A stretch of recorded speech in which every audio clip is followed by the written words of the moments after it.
7 ஜென்ம அண்ணாமலை எடுத்தாலும் சரி, அனைத்து இந்திய அண்ணா திராவிட முன்னேற்ற கழகத்தை இனி அழிக்கிறதுக்கு ஒருத்தம் கூட பிறக்க முடியாது. அப்படி நேற்று பிறந்த குழந்தை இது, கிட்டத்தட்ட மூணு வருஷம் குழந்தை. இந்த குழந்தை பார்த்து 52 வருஷம் பெரிய அளவுக்கு அனுபவம் பெற்ற அனுபவசாலி, பெரிய அளவுக்கு இருக்கின்ற ஒரு ஆலமரம் போல இருக்கின்ற இயக்கத்தை அழிக்காம ஒழிக்காம இன்னைக்கு விரக்தி அண்ணாமலை பொறுத்தவரை.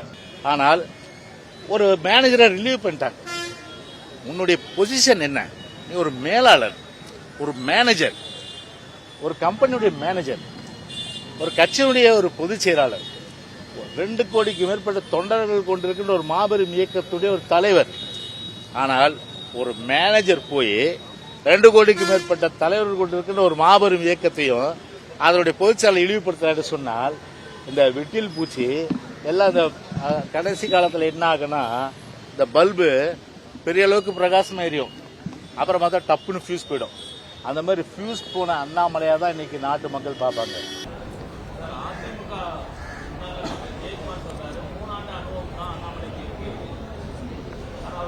ஆமாங்க ஐயா, ஒத்துக்கிறேங்க ஐயா. 3 ஆண்டு தான் இருக்கு. அதில் அவர் சொன்னது அண்ணன் நியாயமா தான் சொல்லியிருக்காரு, எந்த தப்பு இல்லை. ஒரு 100 மீட்டர் ரேஸ்ல அண்ணன் ஜெயக்குமாரன் என்ன சொல்லுவாருன்னா, எனக்கு 75 வயசு ஆயிருச்சு, 50 வயசு அனுபவம் இருக்கு, ஒலிம்பிக்ஸ்ல அனுப்புங்கன்னு சொல்லுவாரா? 100 மீட்டர் ரேஸ்ல யாரு ஓடணுமோ அவங்க தானே 100 மீட்டர் ரேஸ்ல ஓடணும். 3 ஆண்டு அனுபவம் இருக்கிறவங்க தான் 100 மீட்டர் ரேஸ்ல ஓடணும். ஜெயக்குமார் அண்ணன் வாதம் எப்படி இருக்குன்னா, அரசியல்ல வயசாயிருச்சுங்கிறக்காக ஒலிம்பிக்ஸ்ல அனுப்ப முடியுமா? இன்னைக்கு தமிழகத்துல இளைஞர்களுடைய குரல் 40% வாக்காளர்கள் என்னுடைய வயசுல கீழே இருக்கிறாங்க. அவங்க வயசுல 20% வாக்காளர்கள் கூட இல்ல. சிந்தனை மாறிடுச்சு. இன்னைக்கு இளைஞன் அரசியலை வேற மாதிரி பாக்குறான், அரசியல் வேற மாதிரி இருக்கணும்னு நினைக்கிறாங்க. அதனால இன்னைக்கு அனுபவம் தான் அரசியல்ல பெருசுன்னு அனுபவத்தை கொண்டு போனாங்கன்னா, இந்தியால 37 வயசு இருக்கக்கூடிய நிதின் காமத் ஒரு பில்லியனரா இருக்கார், $3.6 பில்லியன் ஃபோர்ப்ஸ் மேகசின்ல. அவரை போய் எனக்கு அனுபவம் குறைவுப்பா, எப்படி நீ $3.6 பில்லியன் வாங்கின, அந்த சொத்தை கொண்டே இன்னொருத்தர் கூட சொல்ல முடியுமா? ஆனால் இந்த வாதத்தை நான் மறுக்கிறேன். சொன்ன கருத்துல நியாயம் இருக்கல. அவருக்கு 3 ஆண்டு இருக்கு, எங்களுக்கு 30 ஆண்டு இருக்கு. அப்படி 3 ஆண்டுக்கு முன்னாடி 10 ஆண்டு நான் காவல்துறையில இருந்து, அதையே பார்க்க மறுக்கிறீங்க. 10 ஆண்டு காவல்துறையில எத்தனை அரசியல்வாதியை குப்பை கொட்டி இருப்பேன், எத்தனை பேருக்கு அரசியல்வாதியை டீப்பா பார்த்திருப்பேன், அதையே மறுக்கிறீங்க. அதற்கு முன்பு இன்ஜினியரிங் 4 ஆண்டு படிச்சிருக்கேன், அதுவும் மக்களோட இருந்துதான், அதையே மறுக்கிறீங்க. லக்னோல 2 ஆண்டுகள் MBA படிச்சிருக்கேன், அதையே வேண்டாங்கிறீங்க.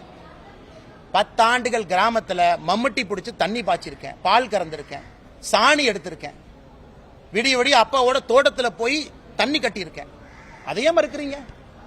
அதுவும் அனுபவம் தானே. 10-15 ஆண்டுகள் விவசாயியாக இருந்திருக்கின்றேன், மாணவனாக இருந்திருக்கின்றேன், காவல்துறை அதிகாரியாக இருந்திருக்கின்றேன். இவ்வளவு செஞ்சிருக்கேன். இதெல்லாம் அனுபவம் இல்ல. அரசியல்னா கிளை தலைவரா ஒரு வெள்ளை வேட்டியை கட்டிக்கிட்டு வெள்ளை சட்டையை போட்டுக்கிட்டு கும்பிடு போட்டுக்கிட்டு அப்படியே எலெக்ஷனுக்கு பணம் கொடுத்தா தான் அரசியல்வாதியா? அது அவருடைய பாணியில் அரசியல்வாதியாக இருந்த அனுபவம் என்றால் இது இல்லைன்னு நான் சொல்றேன். ஆனா அவர் ஓட்டப்பந்தயத்துக்கு போவாரா? நாளைக்கு மோடி ஐயா போன் பண்ணி, அண்ணா எங்க தலைவர் 70 வயசு ஆயிருச்சு, பொதுச் செயலாளர், அவருக்கு அரசியல் அனுபவம் தமிழ்நாட்டில் அதிகனே, அதனால் 100 மீட்டர் ஓட்டப்பந்தயத்துக்கு அனுப்புன்னு சொல்ல முடியுமா? அனுபவம் எங்க தேவையோ அனுபவம் இருக்கலாம். இன்னைக்கு உலகத்தில் இருக்கக்கூடிய தலைவர்களை பாருங்க. ஜேவியர் மேலி, அர்ஜென்டினா, வயசு என்னங்கண்ணா? இதுக்கு முன்னாடி ரிஷி சுனக் இருந்தாங்க, வயசு என்னன்னா? உலகம் முழுவதும் இருக்கக்கூடிய தலைவர்கள் பாருங்க. இட்டலியில பாருங்க, வயசு என்ன? பிலோ 35 இன்னைக்கு வட அமெரிக்கால அதிபர்களாக இருக்கிறாங்க. இன்னைக்கு பங்களாதேஷ் இருக்கக்கூடிய இன்ட்ரியம் அட்மினிஸ்ட்ரேஷன் இருக்கக்கூடிய 21-22 வயசு பசங்க மாணவர்கள் 3 அமைச்சரவை பொறுப்பை நிர்வகிக்கிறாங்க.